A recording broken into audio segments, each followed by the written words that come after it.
अजित पवारांचं विमान अपघातात सकाळी निधन झालं। या अपघाताची त्यांनी आधीच भविष्यवाणी वर्तवली होती का असा एक प्रश्न उपस्थित झालाय। कारण वैमानिकाचा निरोप आल्यानंतर जावं लागतं असं विधान अजित पवारांनी केलं होतं। मिरज महानगरपालिका निवडणूक प्रचारादरम्यान त्यांनी हे विधान केलं होतं।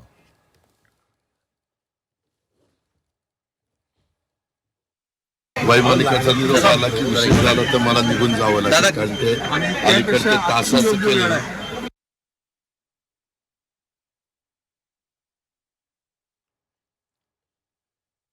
अजित पवारांच्या पार्थिवावर उद्या अंत्यसंस्कार केले जाणार आहेत। उद्या सकाळी 11 वाजता हे अंत्यसंस्कार होतील।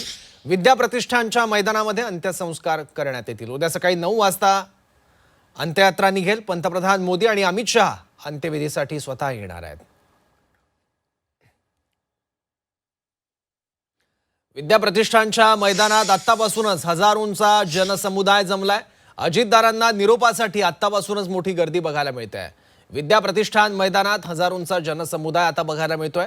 अजित पवारांवर उद्या शासकीय इतमामात अंत्यविधी होणार आहे। त्यामुळे आपल्या लाडक्या नेत्याची एक झलक बघण्यासाठी, शेवटचं त्याला आपल्या डोळ्यात साठवण्यासाठी कार्यकर्त्यांची आणि त्यांच्या व्यक्तिमत्वावर प्रेम करणाऱ्यांची प्रचंड मोठी गर्दी आत्तापासूनच बघायला मिळते आहे। विद्या प्रतिष्ठानच्या मैदानात अजित पवारांचे अंत्यसंस्कार उद्या पार पडणार आहेत। बारामतीत दुर्घटनाग्रस्त वैमानिकाला धावपट्टी दिसली नाही का एक प्रश्न निर्माण होतोय। कारण वैमानिकाला 16,000 तास उड्डाणाचा अनुभव होता, तर सहवैमानिकाला 1,500 तासांचा उड्डाणाचा अनुभव होता असं विमान कंपनी VSR व्हेंचर्सचे संचालक VK सिंग यांनी सांगितलेलं आहे। मग नेमकी अडचण कुठे झाली आणि हा अपघात नेमका का झाला, हा एक प्रश्न उपस्थित होतोय।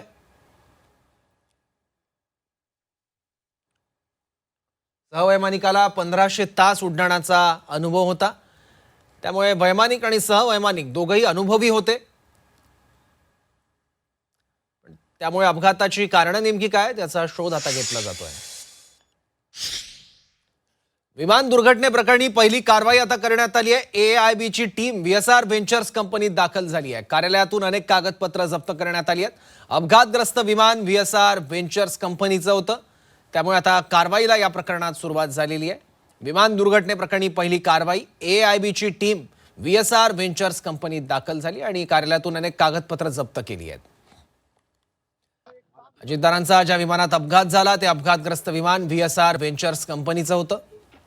त्यामुळे या कंपनीवर आता कारवाईला सुरुवात झाली आहे।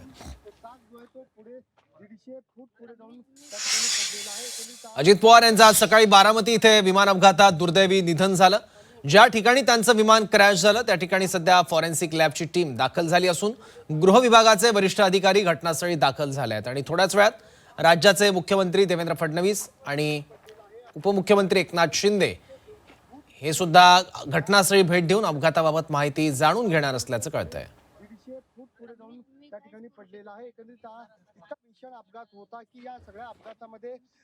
अजित पवारांच्या अशा अकाली जाण्यानं संपूर्ण महाराष्ट्रावर शोककळा पसरलेली आहे। अजित पवारांच्या वक्तृत्वावर, त्यांच्या नेतृत्वावर प्रेम करणारा एक मोठा वर्ग महाराष्ट्रात आहे।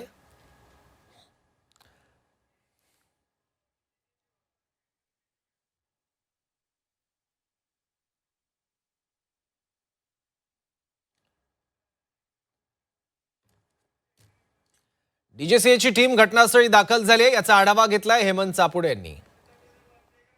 राज्याचे उपमुख्यमंत्री अजित पवार यांचं आज सकाळी विमान अपघातात दुर्दैवीरित्या निधन झालं असून मी सध्या घटनास्थळावरती आहे, ज्या ठिकाणी हे अपघात होऊन ही दुर्दैवी घटना घडली। आपण या ठिकाणी पाहिलं तर DGCAची टीम या ठिकाणी दाखल झाली आहे, फॉरेन्सिक लॅबची सुद्धा टीम या ठिकाणी दाखल झालेली आहे आणि आता या ठिकाणी हा विमान अपघात कसा झाला याचा सध्या सर्व प्रकारे तपास केला जाणार। आपण या ठिकाणी जर पाहिलं तर सर्व विभागाचे अधिकारी या ठिकाणी घटनास्थळी दाखल झाले, गृह विभागाचे वरिष्ठ अधिकारी सुद्धा घटनास्थळी दाखल झालेले आहेत। आपण जर एकंदरीत विचार केला तर राज्याच्या राजकारणात कायम चर्चेत असणारं नेतृत्व म्हणजे अजित पवार। अजित पवार जर काही काळ जर मीडियापासून एखादा दिवस जर किंवा काही तास जर आउट ऑफ असेल तर अजित पवार नॉट रिचेबल अशा अनेकदा बातम्या सुद्धा होत असतात। मात्र आज राज्याचे उपमुख्यमंत्री अजित पवार हे कायमचे नॉट रिचेबल झालेले आहेत। त्यामुळे आपला हक्काचा दादा हरपला अशा भावना सर्वसामान्य जनतेच्या कार्यकर्त्यांच्या पाहायला मिळत आहे। कामाचा वादा अजितदादा, जे काम सांगाल ते प्रामुख्याने मी करून दाखवतो, ही धमक माझ्यात आहे असं वारंवार अजितदादा आपल्या सभांमधून सांगायचे। आजही जिल्हा परिषद आणि पंचायत समितीच्या निवडणुकीच्या प्रचारासाठी उपमुख्यमंत्री अजित पवार हे खरं तर बारामती या ठिकाणी येत असताना हा अपघात घडलेला आहे. मी कॅमेरामॅनला विनंती करा, आपण पुन्हा एकदा पाहू शकता ह्या ठिकाणची परिस्थिती. हा खरं तर बारामती विमानतळाचा परिसर आहे. अगदी जर विचार केला तर या अपघात होण्यापूर्वी हे विमान आधी लँड सुद्धा झालेलं, मात्र ते खूप पुढे लँड झालेलं आणि पुढच्या धावपट्टीवरनं पुन्हा त्यांनी टेक ऑफ घेतलं, कारण की पुढे लँड झाल्यानंतर पुन्हा ते घिरटे घालून पुन्हा एकदा ते दुसऱ्यांदा टेक ऑफ होण्यासाठी आला. आधी पुढे लँड झाल्यामुळे त्यांनी दुसऱ्यांदा पाठीमागे लँड केलं, मात्र हे खूप पाठीमागे लँड झाला आणि लँड होते वेळीच हे खरं तर या ठिकाणी कोसळलं आणि धावपट्टीच्या दुसऱ्या बाजूला जो काही एक ठिकाणी एक खाली खोलगट भाग आहे, खड्डा आहे, आणि त्या खड्ड्यामध्ये कोसळलं आणि ही दुर्दैवी घटना घडली. मात्र या दुर्दैवी घटनेत राज्याचे उपमुख्यमंत्री अजित पवारांचं 6 जणांचा दुर्दैवीरित्या मृत्यू झाल्याने कुठेतरी महाराष्ट्र आज शोकसागरात बुडालेला आहे. देशाचे पंतप्रधान असेल, देशाचे गृहमंत्री असतील, हे उद्या या ठिकाणी उपमुख्यमंत्री अजित पवारांचं अंत्यदर्शन घेण्यासाठी येणार आहेत. राज्याचे मुख्यमंत्री असेल, उपमुख्यमंत्री एकनाथ शिंदे असेल, हे सुद्धा या ठिकाणी आज येऊन गेले.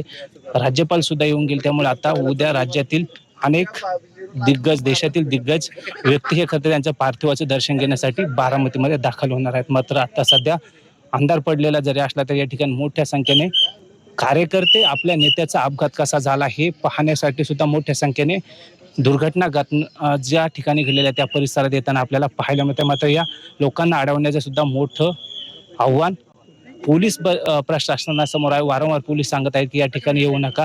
सध्या या ठिकाणी तपासाचा भाग सुरू आहे, मात्र लोक काही ऐकायला तयार नाही. मात्र सध्या तुर्तास या ठिकाणी आपला राज्याचा नेता आणि राज्याचे उपमुख्यमंत्री अजित पवार हे काळाच्या पडद्याआड गेलेले आहेत.